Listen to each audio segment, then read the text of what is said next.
the Scrub and you're here for one reason. We've already accomplished the tasks of festival celebrating, bartering, stock market commerce, and now we're on to the feat of mountain climbing. After learning about the culture and history of the Worqor, the leader is awaiting us at the summit. If I was allowed, I'd pull a Vegeta and demolish the mountain so I'd instantly win. Let's just finish this dungeon so I can go back to Tuliolol and finally have my tacos.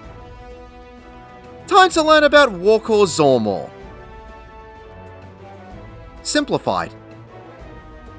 If you're using the GG support system, I'd recommend single pulling this dungeon. Head forward along the mountainous path and pick up the 2 snow warblers. Continue ahead until you reach the Drake and the lightning sprites. Group everything up and nuke it all down. After everything has been defeated, the barrier will shatter and allow you to continue. Run forward and pull the 2 ice sprites in the Meerlith. Over the next ridge is an Anala and 2 fire sprites. Group everything up, avoid all of the AoEs as best you can, and kill everything. When everything has been defeated, the barrier will shatter and you can head up the stairs. First boss time. Frosting Crackers is a room-wide AoE. The first time this is cast, it will give an icy glow to the outside wall. Touching this wall will give you a frostbite dot tick for 15 seconds. The fluffy one will cast Fluffle Up. This will spawn in 4 untargetable ads on the cardinal points of the arena that will all be facing different directions. These ads will send out a straight line AoE in front of them which will cover a quarter of the arena with the cast of Ice Scream. They will do this in pairs and the ones casting will be opposite each other. The boss will then tether to the first 2 ads that put down their AoE and cast Cold Feet. This will freeze these 2 ads and also freeze their cast bar. So you'll need to move into where these frozen ads are targeting with their AoE to dodge the now first attack. As they go off, the frozen mobs will defrost and continue their cast bar. So after the first set of AoEs go off, you can move into where they just were and avoid the second attack. Getting hit by any of these AoEs will give you a Vuln stack. The boss will cast Fluffle Up again and spawn in 4 untargetable large ads on the intercardinal points towards the wall. These ones will cast large circular point blank AoEs at their feet with the cast of Frozen Swirl. Again, these will be in pairs, except this time the ads that create their AoEs will be next to each other. The boss will then tether to the first 2 ads that created their AoEs and cast Cold Feet on them, freezing them in place. So you'll need to stand away from the second set of AoEs and wait for them to go off before moving into them to dodge the frozen set. Getting hit by any of these AoEs will also give you a Vuln stack. The boss will then cast Snow Scoop. This will put down 2 sets of snowballs around the arena. These snowballs will roll forward with a straight line AoE through the middle of the arena, leaving a safe zone gap between each one with their cast of Snow Boulder. As the first set of AoEs are about to go off, the second set of AoEs will be created and everyone will get a point blank AoE with the cast of Sparkling Sprinkling. You'll need to disengage from the boss and spread out to avoid overlapping the AoEs. Find one of the first safe spots to stand in and then wait for the first set of snowballs to roll past you. Then move over into the next safe spot between the second set of AoEs and you'll dodge the mechanic. You'll get a Vuln stack per AoE you get hit by. The boss will cast Fluffle Up again and create both sets of ads at the same time. The ads will then put down their AoEs in pairs just like they did previously. The boss will then target the 4 ads that place their AoEs down first with Cold Feet and freeze them in place. You'll need to look for which of the first set of AoEs will be overlapping as this will be the first safe zone. Stand in this quadrant while avoiding the other AoEs and wait for the unfrozen AoEs to go off first. Then move into the adjacent quadrant which will be the new safe zone. From here mechanics will repeat until the fluffy one has been defeated. Exit out of the arena and head up the stairs. At the top of the first set of stairs will be 2 long jaws and a sloth. The second conal AoE from the sloth is called Sweeping Gouge. This will be a knockback if you get hit by it. Pick these up and continue up the next set of stairs where you'll come to 2 bloodsuckers in front of a barrier. When everything has been defeated, the barrier will drop and you can ride the air current to the next section. You'll come to Zerolja attacking a bird. The crystals will burst and everyone will be knocked back with down for the count for a few seconds as Zerolja escapes. You'll need to take the air current to the left and head up to the next section. Head down the giant steps and take the next air current. Travel up the stairs and pick up the 2 long jaws in the zoo. Continue up the next set of stairs and you'll come to 2 sloths in front of a barrier. Group everything up, avoid all of the AoEs as best you can, and kill everything. When the barrier breaks, you can ride the surge of air up past the clouds to the next section and a second boss time. Wind Unbound is a room-wide AoE. Crystalline Crush will put a tower on the west or east side of the arena which will have a stack marker in the middle of it. Group up inside the tower to share the damage. After this goes off, there will be 2 casts which will happen in either order. There will be a Donut AoE on the spot where the tower was, along with the Donut AoE on all players with the cast of Wind Shot. So you'll need to stay grouped up to avoid all of the AoEs. And there will be a large point blank AoE on the same spot, along with point blank AoEs to all players with the cast of Earthen Shot. So everyone will need to spread out while getting out of the large AoE to avoid the overlapping AoEs. Whichever one of these wasn't performed first will happen after the first one has gone off. Getting hit by either the large donut AoE or the point blank AoE will give you a Vuln stack. Following this will be 3 very narrow AoEs that will appear through the arena with the cast of Crystalline Storm. Just stay away from these AoEs until they go off. You'll get a Vuln stack if you get hit by them. These will have broken shards of purple crystal placed inside them. The boss will perform one of 2 casts again, either Wind Shot or Earthen Shot. Wind Shot will give all players a donut AoE while the entire arena, except for the areas with a purple crystal, will get a green AoE. Players can either spread out as far as they can or group up as best they can. If you can't make it to the group, don't try and make it, just stay away. And Earthen Shot will give all players a point blank AoE while the purple crystal areas will have a thick yellow straight line AoE through where they are positioned. There will be 4 safe spots around the arena, 3 on the outside and a triangle spot in the middle. 2 players can fit in the same area, but 3 might be pushing it. Just spread out around the arena and avoid overlapping your point-blank AoEs. If you get hit by either the green or yellow AoEs for those mechanics, you'll get a Vol stack. After another room-wide AoE, all players will get a point-blank AoE with the cast of Seed Crystals. All players will need to spread out and avoid overlapping these. As these go off, all players will begin to be encased in crystals and you'll be unable to move. You'll be given the debuff of Seed Crystals and it will begin to count down from 7. The crystals will become targetable and can be destroyed. If the debuff expires, the crystals will grow and the debuff will change into Crystal Burden and begin to count down again from 7. And if this debuff expires, the crystals will grow so you'll be completely trapped and the debuff will change into Crystallized, which means you'll be unable to perform actions. This debuff will also count down from 7. If you are not broken free by the time this debuff expires, it will instantly KO you. So if someone can't destroy their own crystals, help them out or throw out an AoE or 2 to save them. The crystals do not have much health at all, so you'd have to actively ignore them for 21 seconds to die from this. The boss will then cast Sharpened Sights. This will cause a Ring of a Staring contest that will slowly shrink towards the boss to happen over the next 2 attacks. Following this, it will either get a Donut AoE around itself while casting Cyclonic Ring, or a point-blank AoE around itself while casting Stalagmite Circle. So you'll need to dodge away from the AoE while also looking away from the boss while the Circle of Eyes reaches the boss. Just before the Shrinking Circle hits the boss, you'll need to turn your character around. If you're still looking at the boss when it goes off, you'll be hit with confusion and attack your fellow party members for 5 seconds. And if you get hit by either of the AoEs, you'll get a Vol stack. Mechanics will repeat until the bird has been defeated. Exit the arena and head up the stairs. Pick up the 2 Cloud Traps and the Tulichu. Continue up the next set of stairs to the 2 Iguanas. Tanks, I'd recommend hiding just inside the archway to force the distance mobs to get closer to you. Watch out for the AoE underneath a random player from the Tulichu called Odious Lunge. This can pack a bit of a punch if you get hit by it. When everything has been defeated, the wall will crumble and create an opening. Head up the stairs to pull the 2 Pitcher Weeds and the Cloud Trap. Continue up the next set of stairs where you'll meet 2 more Tulichus. Group it all up and kill everything. When everything has been defeated, the rubble will disintegrate and you can head up the stairs and it's final boss time. Heaving Haymaker is a room-wide AoE. The first time this goes off, it will give the outside wall of the arena a blue aura. Touching this wall will give your bleeding dot tick for 15 seconds. Gurfalo will move to the north end of the arena and face south while casting Stonework. This will create a small square AoE on either side of the arena. If you get hit by this square, you'll get a Vol stack. The square will have a stone tablet land on this AoE and it will perform one of 2 attacks. If the tablet is blue, it will symbolize water. This will be a knockback across the arena from the side of where the stone tablet landed. You'll be pushed back approximately 60% or about 2.5 squares of the pattern on the ground. You can also negate the push with knockback immunity. If the tablet is orange, it will symbolize fire. This will be an expanding AoE starting from the squares closest to the tablet. This will radiate outwards and continue until all squares have been hit. The easiest way to dodge this is to stand in the second set of AoEs that spawn in and move into the first set when they go off to dodge the rest of the AoEs. Getting hit by any of the fire AoEs will give you a Vol stack. While these are going off, everyone will get a point-blank AoE, so you'll need to spread out and avoid overlapping these. Sledgehammer will give one player a multi-hit straight line stack marker. Group up and share the damage of all 3 hits. Gurfalo will move into the middle of the room and cast Arcane Stomp. This will cause wisps of light to begin to spawn on the outside of the arena and slowly move towards the boss. If any of the wisps reach the boss, he will get a stack of damage up. You can run around the arena and intercept the wisps, so you get the damage up instead. Each player can collect 6 damage ups as there will be 2 sets of 12 wisps. After both sets of wisps have been collected, Gurfalo will cast Enduring Glory. This will be a hard-hitting room-wide AoE. If he gets enough stacks of damage up, this room-wide AoE will instantly defeat you if you don't have appropriate gear for this dungeon. The next cast of Stonework will be a stone tablet falling in the middle of the arena. This one will be green, which will symbolize wind. This will be a knockback indicator from the middle of the arena. You'll need to position yourself to be close to the stone tablet so you don't get pushed into the wall, or you can use knockback immunity to nullify the push. After the pushback goes out, 4 tornadoes, 1 for each row, will spawn on the west and east sides and begin to move across the arena. If you walk into these tornadoes, they will give you a slight knockback and a Vol stack. As the tornadoes are moving, there will be another knockback indicator, so position yourself to avoid the tornadoes or use knockback immunity. After this will be the fire and water stone tablets at the same time. You'll need to position yourself on the side where the water tablet is, as when it goes off, you'll be knocked over into the fire side just after the first set of fire AoEs go off. This way, you'll be able to be knocked over and then spread out to avoid overlapping the AoEs, and you'll be perfectly fine. From here, mechanics will begin to repeat until Gurfalo has been defeated. Congratulations, you have completed Worqor Zormor.